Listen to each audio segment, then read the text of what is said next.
situation. Now I'm going to discuss how we would look for a new law. In general, we look for a new law by the following process. First, we guess it.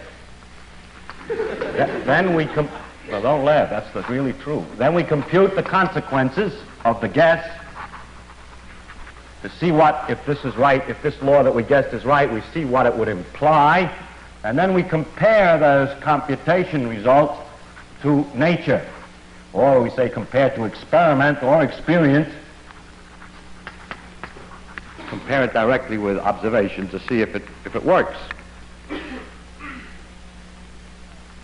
If it disagrees with experiment, it's wrong. And that simple statement is the key to science. It doesn't make a difference how beautiful your guess is, it doesn't make a difference how smart you are who made the guess, or what his name is. If it disagrees with experiment, it's wrong. That's all there is to it.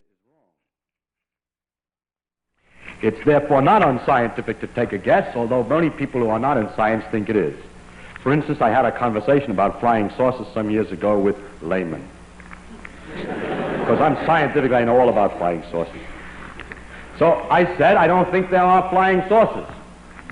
So my antagonist said, is it impossible that there are flying saucers? Can you prove that it's impossible? I said, no, I can't prove it's impossible. It's just very unlikely. That, they say, you are very unscientific. If you can't prove it impossible, then how can you say it's likely, that it's unlikely? Well, that's the way, that is scientific. It is scientific only to say what's more likely and less likely, and not to be proving all the time possible and impossible. To define what I mean, I finally said to him, listen, I mean that from my knowledge of the world that I see around me, I think that it is much more likely that the reports of flying saucers are the result of the known irrational characteristics of terrestrial intelligence rather than the unknown rational efforts of extraterrestrial intelligence. It's just more likely, that's all. And it's a good guess. And we always try to guess the most likely explanation, keeping in the back of the mind the fact that if it doesn't work, then we must discuss the other possibilities. There was, for instance, for a while, a phenomenon called superconductivity. There still is the phenomenon, which is that metals conduct electricity without resistance at low temperatures, and it was not at first obvious that this was a consequence of the known laws with these particles, but it turns out that it has been thought through carefully enough, and it's seen, in fact, to be a consequence of known laws. There are other phenomena, such as extrasensory perception, which cannot be explained by this known knowledge of physics here, and it is interesting, however, that phenomenon has not been well established, and that we cannot guarantee that it's there. So if it could be demonstrated, of course that would prove that the physics is incomplete, and therefore it's extremely interesting to physicists, whether it's right or wrong, and many, many experiments exist which show it doesn't work. The same goes for astrological influences. If it were true that the stars could affect the day that it was good to go to the dentist, then, as in America we have that kind of astrology, then it would be wrong, the physics theory would be wrong, because there's no mechanism understandable in principle from these things that would make it go. And that's the reason that there's some skepticism among scientists with regard to those ideas. Now you see, of course, that with this method we can disprove any definite theory.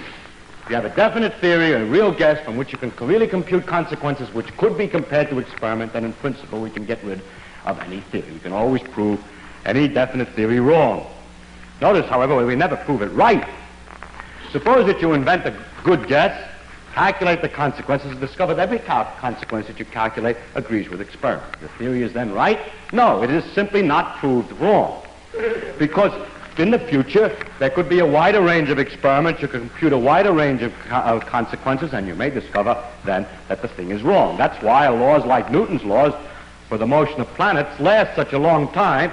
He guessed the law of gravitation, calculated all the kinds of consequences for the solar system and so on, compared them to experiment, and it took several hundred years before the slight error of the motion of Mercury was developed. During all that time, the theory had been failed to be proved wrong and could be taken to be temporarily right, but it can never be proved right, because tomorrow's experiment may succeed in proving what you thought was right wrong. So we never are right. We can only be sure we're wrong. However, it's rather remarkable that we can last so long. I mean, have some idea which will last so long. I must also point out to you that you cannot prove a vague theory wrong. If the guess that you make is poorly expressed and rather vague, and the method that you use for figuring out the consequences is rather a little vague, you're not sure, I mean, you say, I think everything's because it's all due to Mughals, and Mughals do this and that more or less, so I can sort of explain how this works. Then you see that that theory is good because it can't be proved wrong. If the process of computing the consequences is indefinite, then with a little skill, any experimental result can be made to look like an expected consequence. You're probably familiar with that in other fields. For example, A hates his mother. The reason is, of course, because she didn't caress him or love him enough when he was a child. Actually, if you investigate, you find out that, as a matter of fact, he did love him very much and everything was all right. Well, then, it's because she was overindulgent when he was a child. So by having a vague theory, it's possible to get either result. Oh, wait. Now, the cure for this one is the following. It would be possible to say, if it were possible to state ahead of time how much love is not enough and how much love is overindulgent exactly, and then there would be a perfectly legitimate theory against which you can make tests. It is usually said when this is pointed out, how much love is and so on, oh, you're dealing with psychological matters and things can't be defined so precisely. Yes, but then you can't claim to know anything about it.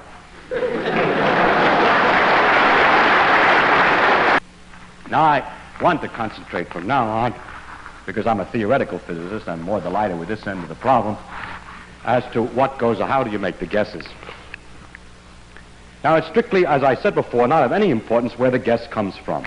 It's only important that it should agree with experiment, and that it should be definite as definite as possible. What you say then is very simple. We set up a machine, a great computing machine, which has a random wheel in it that makes a succession of guesses. And each time it guesses a hypothesis about how nature should work, computes immediately the consequences, and makes a comparison to a list of experimental results it has at the other end. In other words, guessing is a dumb man's job. Actually, it's quite the opposite, and I will try to explain why. The first problem is how to start. You see, I'll start with all the known principles, but the principles that are all known are inconsistent with each other, so something has to be removed. So we get a lot of letters from people. We're always getting letters from people who are insisting that we ought to make holes in our guesses as follows. You see, you make a hole to make room for a new guess.